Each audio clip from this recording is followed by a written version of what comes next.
ವಿಜಯಪುರ ಜಿಲ್ಲೆಯ ಇಂಡಿ ಪಟ್ಟಣದಲ್ಲಿ ಇಂದು ಅಂಗನವಾಡಿ ಕಾರ್ಯಕರ್ತರಿಂದ ಕೇಂದ್ರ ಸರ್ಕಾರ ವಿರುದ್ಧ ಪ್ರತಿಭಟನೆ. ಬರುವ 2024ರಿಂದ 25ನೇ ಸಾಲಿನ ಬಜೆಟ್ನಲ್ಲಿ ಶಿಶು ಅಭಿವೃದ್ಧಿ ಯೋಜನೆಗೆ ಸಾಕಷ್ಟು ಹಣಕಾಸು ಹಂಚಿಕೆ ಮೀಸಲು ಇಡಬೇಕು. ಅಂಗನವಾಡಿಗಳನ್ನು ಬಲಪಡಿಸಲು ಮತ್ತು ಅಂಗನವಾಡಿ ಕಾರ್ಯಕರ್ತೆಯರು ಮತ್ತು ಸಹಾಯಕಿಯರಿಗೆ ಶಾಸನಬದ್ಧ ಸೌಲಭ್ಯಗಳನ್ನು ಒದಗಿಸಬೇಕು ಎಂದು ಆಗ್ರಹಿಸಿ ಇಂಡಿ ನಗರದ ಹೃದಯ ಭಾಗದಲ್ಲಿರುವ ಮಿನಿ ವಿಧಾನಸೌಧ ಮುಂದೆ ನೂರಾರು ಅಂಗನವಾಡಿ ಕಾರ್ಯಕರ್ತೆಯರು ಹಾಗೂ ಸಹಾಯಕಿಯರು ಕೆಲ ಹೊತ್ತು ಪ್ರತಿಭಟನೆ ಮಾಡಿದರು. ನಂತರ ಮಾತನಾಡಿದ ಕರ್ನಾಟಕ ರಾಜ್ಯ ಅಂಗನವಾಡಿ ನೌಕರರ ಸಂಘದ ತಾಲೂಕು ಘಟಕ ಅಧ್ಯಕ್ಷೆ ಭಾರತಿ ವಾಲಿ ಅವರು ಮಾತನಾಡಿ, ಕಳೆದ 5 ದಶಕಗಳಿಂದಲೂ ನಿಸ್ವಾರ್ಥವಾಗಿ ದುಡಿಯುತ್ತಿರುವ ಸುಮಾರು 26 ಲಕ್ಷ ಅಂಗನವಾಡಿ ಕಾರ್ಯಕರ್ತೆಯರು ಮತ್ತು ಸಹಾಯಕಿಯರನ್ನು ಇನ್ನೂ ಕಾರ್ಮಿಕರನ್ನಾಗಿ ಗುರುತಿಸಲು ಸರ್ಕಾರ ಸಿದ್ಧವಿಲ್ಲದಿರುವುದು ನಾಚಿಕೆಗೇಡಿನ ಸಂಗತಿಯಾಗಿದೆ. ಎಲ್ಲಾ ಅಂಗನವಾಡಿ ಕೇಂದ್ರಗಳಲ್ಲಿ ಮೂಲಭೂತ ಸೌಕರ್ಯಗಳನ್ನು ಒದಗಿಸಬೇಕು. ಅಂಗನವಾಡಿ ಕಾರ್ಯಕರ್ತೆಯರು ಮತ್ತು ಸಹಾಯಕಿಯರನ್ನು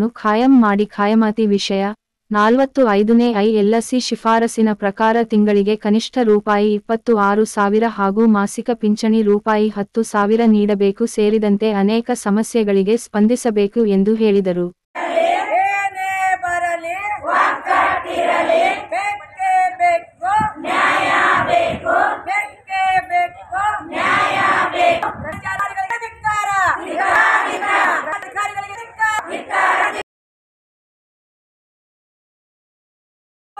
ಕಾನೂನು ಭ್ರಷ್ಟಾಚಾರಿಗಳಿಗೆ ಹೇಳಿ ಧಿಕ್ಕಾರ, ಭ್ರಷ್ಟಾಚಾರಿ ಅಧಿಕಾರಿಗಳಿಗೆ ಹೇಳಿ ಧಿಕ್ಕಾರ, ಮಹಿಳೆಯರನ್ನು ಬೀದಿಗಿಳಿದ ಸರ್ಕಾರಕ್ಕೆ ಹೇಳಿ ಧಿಕ್ಕಾರ, ಸುಳ್ಳು ಆಶ್ವಾಸನೆ ಕೊಟ್ಟ ಸರ್ಕಾರಕ್ಕೆ ಹೇಳಿ ಧಿಕ್ಕಾರ. ಏನೇ ಬರಲಿ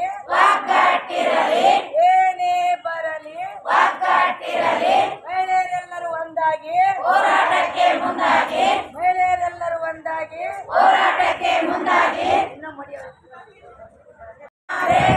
ಬೇಕೇ ಬೇಕು, ನ್ಯಾಯ ಬೇಕು, ಎಲ್ಲಿಯವರೆಗೆ ಹೋರಾಟ, ಎಲ್ಲಿಯವರೆಗೆ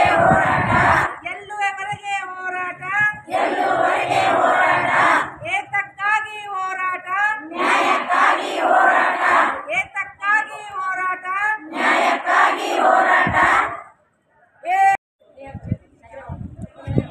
ಬಂದ್ ಮಾಡು.